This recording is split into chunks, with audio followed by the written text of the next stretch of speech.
ہم سے بہتر تو یہ چونٹیاں ہیں جو ڈائریکٹ اللہ کو پکارتی ہیں، ہم سے بہتر تو یہ جانور ہیں جو ڈائریکٹ اللہ کو پکارتے ہیں۔ ہر مخلوق اللہ کو پکارتی ہے، اللہ کی تسبیح بیان کرتی ہے، یعنی اللہ کے ساتھ کسی کو شریک کرنا یہ سب سے بڑا بدترین گناہ ہے مسلم سماج کا اور مسلمانوں کا۔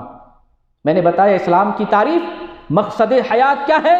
ایک اللہ کی بندگی کرنا۔ جو شخص اللہ کی بندگی میں کسی کو شریک کرتا ہے، شرک کرتا ہے، وہ مقصد حیات سے بھٹکا ہوا ہے۔ مقصد حیات اس نے جانا نہیں ہے، پہچانا نہیں ہے۔ اللہ کے ساتھ شریک کرنا یہ مسلم سماج کی سب سے بدترین بیماری اور برائی ہے۔ آج ہماری دعائیں کیوں نہیں قبول ہوتی ہیں؟ ہم اللہ کو ڈائریکٹ پکارتے ہی نہیں۔ وہ جو سنتا ہے، وہ جو دیکھتا ہے، وہ جو ساری چیزوں سے باخبر ہے، وہ جس کے پاس سارا خزانہ ہے، ساری چیزوں پر بادشاہت ہے، سارے اختیارات ہیں، دینے کا مالک ہے، اسی کے پاس سب کچھ ہے، وہ غنی اور مالدار ہے، اس سے ہم ڈائریکٹ نہیں مانگتے ہیں، وسیلے اور ٹیڑھے میرے راستے سے اس رب تک پہنچتے ہیں۔ اللہ فرماتا ہے ادعونی استجب لکم، تم مجھے پکارو، ڈائریکٹ پکارو، میں تمہاری پکار کو سنتا اور جواب دیتا ہوں، تمہاری پکار کو سننے والا ہوں۔ آج کے مسلمان پوری دنیا میں دیکھ لیں، بہت کم، بہت تھوڑے مسلمان، 100% مسلمان میں سے 2% بھی مسلمان نہیں ہوگا جو براہ راست اللہ سے مانگتا ہو۔ 2% بھی مسلمان نہیں، سارے لوگ وسیلہ بزرگوں کا، اماموں کا، نبیوں کا، شہیدوں کا، اولیاء کا، اوتار کا، ابدال کا، اقطاب کا، غوثوں کا وسیلہ لگا کر اللہ کو پکارتے۔ اللہ بغیر وسیلے کے سنتا ہے۔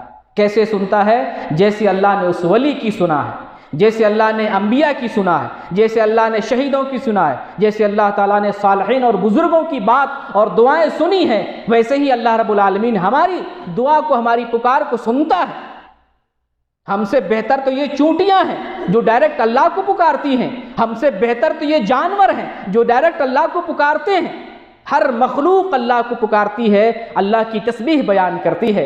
تعجب کی بات ہے، ہم مسلمانوں کو اللہ تعالیٰ نے اسلام دیا ہے، عقل دیا ہے، صلاحیت دی ہے، سمجھ دی ہے، دین کی سب سے بڑی دولت اور نعمت دی ہے، سمجھنے بوجھنے کے باوجود اپنے خالق کو نہیں پہچانتے، مقصد زندگی کو نہیں پہچانتے، کس کو پکارنا یہ نہیں جانتے، کس سے مانگنا یہ نہیں جانتے، کس کے پاس خزانہ یہ نہیں جانتے، کون دینے والا، عطا کرنے والا، ہمیں اسی کی پہچان نہیں ہے، تو ہم مقصد حیات سے بھٹک گئے ہیں۔ یہ مسلم سماج کی سب سے بدترین بیماری اور برائی ہے، اللہ کے ساتھ کسی کو شریک کرنا۔ یہ صرف دعا کی بات نہیں ہے، بہت ساری مثالیں ہیں۔ قبروں کو سجدہ کرنا، نبی کریم صلی اللہ علیہ وسلم کہتے ہیں اگر سجدہ اللہ کے علاوہ کسی اور کے لیے جائز ہوتا تو میں بیویوں کو حکم دیتا کہ اپنے شوہروں کو سجدہ کریں، اپنے شوہر کے لیے سجدہ کریں۔ انسان کے لیے شریعت محمدیہ میں سجدہ ہے ہی نہیں۔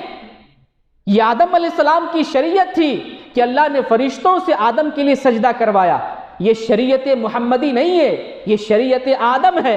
ہم لوگوں کو دھوکہ دلایا جاتا ہے کہ دیکھو آدم کو فرشتوں نے سجدہ کیا ہے تو ہم بھی سجدہ کریں، چلو عورتیں بھی شوہر کی سجدہ کریں، والدین کے لیے اولاد سجدہ کرے، سب ایک دوسرے کے لیے سجدہ کریں، یہی اسلام ہے۔ اسلام اللہ کے لیے سرنڈر کرنا، ہم ہاتھ باندھتے ہیں، رکوع کرتے ہیں، سجدہ کرتے ہیں، یہ کیفیت عبادت ہے اور یہ صرف اللہ کے لیے، یہ کیفیت سجدہ کرنا یہ اللہ کے لیے، کسی غیر اللہ کے لیے نہیں ہے۔ تو بہت ساری مثالیں دی جا سکتی ہے، ان کو بیان کرنے کا یہ وقت نہیں ہے۔ بہرکیف جو 3 معصیت، 3 قسم کے گناہ جو مسلم سماج میں پائے جاتے ہیں، پہلی مثال اور پہلی قسم میں نے بتائی کہ وہ اللہ کے ساتھ کسی کو شریک کرنا، شرک کہلاتا ہے۔ اور آپ جان لیں اگر کوئی شخص شرک کرتے ہوئے مر جائے تو ہمیشہ کے لیے جہنم میں جائے گا، جہنم سے کبھی نہیں نکالا جائے گا۔ یہ کون بتاتا ہے؟ اللہ بتاتا ہے، یہ میری بات نہیں، اللہ کا فرمان ہے ان اللہ لا یغفر ان یشرک بہ ویغفر ما دون ذلک لمن یشاء۔